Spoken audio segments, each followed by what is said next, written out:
کا ایک سبب شخصیت پرستی، بزرگوں کی شان میں حد سے غلو کرنا ہے۔ حضور اکرم صلی اللہ علیہ وآلہ وسلم نے یہ فرمایا تھا کہ تم میری شان میں اس قدر جو ہے نا غلو مت کرنا، اس قدر میری شان کو بڑھا نہ دینا جس طرح کہ سابقہ امتوں نے، عیسائی اور یہودیوں نے اپنے نبی کی شانوں کو بڑھا دیا تھا۔ اور آپ صلی اللہ علیہ وآلہ وسلم نے یہ بات بھی فرمائی کہ میری امت وہ ساری چیزیں قدم در قدم، مثل در مثل کرے گی جو سابقہ امتوں نے گمراہیاں اور برائیاں ان کے اندر داخل ہوئی تھی۔ ان میں ایک چیز شخصیت پرستی، بزرگوں کے شان میں اس قدر غلو کرنا کہ حد سے تجاوز کر جانا۔ جیسے قرآن مجید میں اللہ تعالیٰ نے فرمایا کہ اتخذوا احبارہم ورہبانہم اربابا من دون اللہ۔ اس آیت کے مطابق حضور علیہ السلام سے پوچھا گیا کہ یا رسول اللہ، کیا ان لوگوں نے جو اپنے راہبوں کو، اپنے پادری علماء کو جو رب بنا دیا تو کیا انہوں نے ان کی عبادت کی تھی؟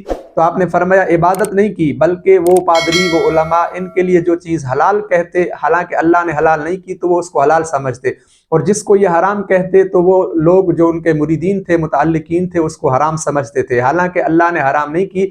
یعنی وہ ان کی محبت میں اس قدر انہوں نے درجہ دے دیا کہ حلال اور حرام کرنے والی اللہ کی ذات ہے، شارع ہیں، لیکن ان بزرگوں نے جس چیز کو جس طرح روا رکھا، ان مریدین متعلقین نے ان کو اس چیز کو اسی طرح اپنایا، تو گویا کہ انہوں نے ان کو ایک رب کا درجہ دے دیا۔ تو یہی چیز آج جو ہے نا اس امت کے اندر بھی بعض لوگوں کے اندر پائی جاتی ہے کہ وہ بزرگوں کی شان میں اس قدر غلو کرتے ہیں، ان کی کرامات اور واقعات اس انداز سے بیان کرتے ہیں کہ یہ ایک طرح کی کھلم کھلی گمراہی ہوتی ہے، یہاں تک کہ یہ باتیں شرک تک لے کر جاتی ہیں۔ آپ دیکھیں اس ایک کلپ کے اندر دیکھیں کہ ایک مولوی صاحب جو ہے نا حضرت پیران پیر رحمت اللہ علیہ کی شان میں کس طرح جو ہے کرامت بیان کر رہا ہے۔ ایک عورت آئی میرے مرشد غوث کی بارگاہ میں، کہا حضرت مجھے بیٹا نہیں ہے، دعا کریں بیٹا ہو جائے۔ غوث پاک نے فرمایا اللہ سے، اللہ اس کو بیٹا دے دے۔ ارشاد ہوا اس کی تقدیر میں نہیں ہے عبد القادر، تو کہا کہ دو دے اب۔ کہا ایک نہیں ہے تو دو کی بات کرتا ہے، کہا تین دے اب۔ کہا ایک نہیں ہے تو تین کی بات کرتا ہے، کہا چار دے اب۔ کہا ایک نہیں ہے تو چار کی بات کرتا ہے، کہا پانچ دے اب۔ یہ کرتے کرتے میرے مرشد نے 11 بیٹوں کا سوال کیا۔ عبد القادر ایک نہیں ہے 11۔ عرض کرتے تیرے لیے کیا مشکل ہے؟ اگر تقدیر میں ہوتا تو میرے پاس کیوں آتی؟ اللہ اکبر، اتنا کہنا تھا، ارشاد ہوا چاہ ہم نے اسے 11 بیٹے عطا کر دی۔ تو آپ نے اس ویڈیو کو ملاحظہ کیا کہ یہ مولوی صاحب، یہ خطیب صاحب پورے مجمع کے اندر جو ہے نا نیچے سبحان اللہ کی آوازیں بھی آ رہی ہیں، اور یہ جو ہے شیخ عبد القادر جیلانی رحمت اللہ علیہ کی یہ کرامت بیان کر کے کس طرح جو ہے آپ کی شان میں غلو کر رہا ہے اور معاذ اللہ گمراہی والی باتیں کر رہا ہے۔ یہاں تک کہ اس کے اندر اگر آپ گہرائی میں جائیں اس کے لفظوں میں تو یہ ایک طرح کا شرک کا دروازہ بھی کھلتا ہے۔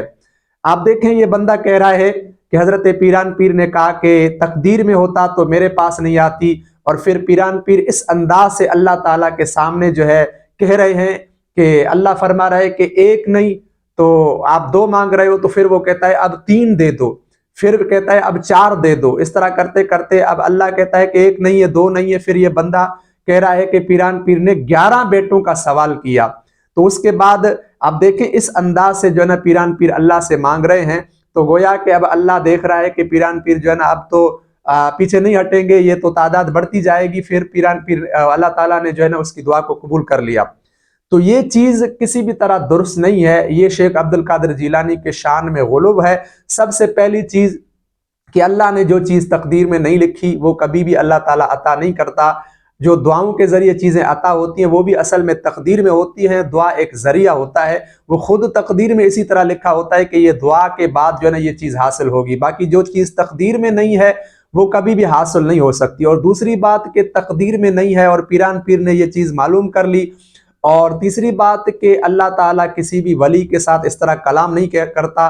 یہ بندہ جس طرح کہہ رہا ہے کہ اللہ سامنے سے یہ کہہ رہا ہے کہ آپ جو ہے نا ایک مانگ رہے ہو، اس کے تقدیر میں نہیں ہے، پھر پیران پیر کہتے ہیں اب دو دے دو، پھر تین دے دو، پھر چار دے دو، ادھر سے اللہ بھی بات کر رہا ہے، پیران پیر بات کر رہے ہیں، تو اللہ تعالیٰ جو ہے نا کسی ولی سے اس طرح کلام نہیں کرتا۔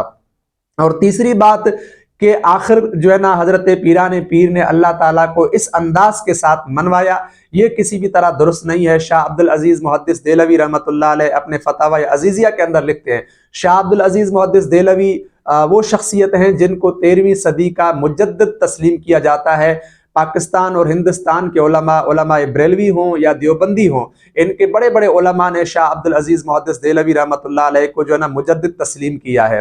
تو حضرت شاہ عبدالعزیز رحمۃ اللہ علیہ اپنی کتاب فتاوی عزیزیہ کے اندر لکھتے ہیں کہ کوئی شخص اگر یہ عقیدہ رکھتا ہے کہ کوئی بزرگ، کوئی اللہ کا ولی خدا کی تدبیر کو اپنے تابع کر سکتا ہے، ایسا تصرف اگر اللہ کے ولی کو حاصل ہے، کوئی یہ عقیدہ رکھتا ہے، تو آپ فرماتے ہیں کہ یہ شرک ہے۔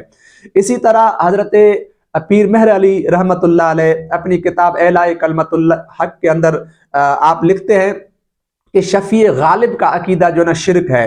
شفیع غالب کا مطلب یہ ہے کہ کسی بزرگ کو اتنا غلبہ حاصل ہے کہ وہ اللہ سے اگر سفارش کرے گا تو اللہ تعالیٰ اس کی بات کو رد نہیں کرے گا، تو یہ عقیدہ جو ہے نا شرک ہے۔ تو آپ دیکھیں یہاں پر کس طرح پیران پیر کا غلبہ بیان کیا جا رہا ہے کہ اللہ تعالیٰ کہہ رہا ہے کہ اس کے تقدیر میں نہیں ہے۔ اب پیران پیر جو ہے نا غلبے کے طور پر کہتے ہیں کہ اب اللہ سامنے کہہ رہا ہے کہ آپ 2 مانگ رہے ہو، اس کے تو نصیب میں 1 بھی نہیں ہے، پیران پیر فوراً کہتے ہیں 3۔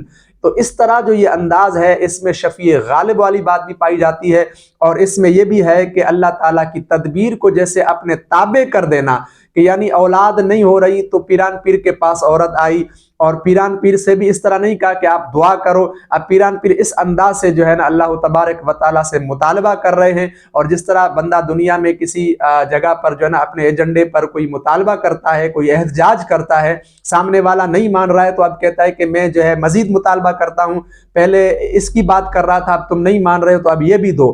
اب وہ کہتا ہے کہ یہ نہیں، پھر کہتا ہے اب یہ بھی دو۔ تو اس طرح جو احتجاجاً اللہ تعالیٰ سے جو ہے نا اس طرح مانگنا یا اللہ سے اس طرح کلام کرنا، یہ شفیع غالب ہے، اور یہ شفیع غالب کا عقیدہ ہے، لہٰذا یہ کسی بھی طرح درست نہیں ہے۔ ایک طرح سے یہ شرک کا دروازہ کھلتا ہے، اور یہ سخت گمراہی ہے۔ اللہ تعالیٰ ہم سب کو ان چیزوں سے بچائے۔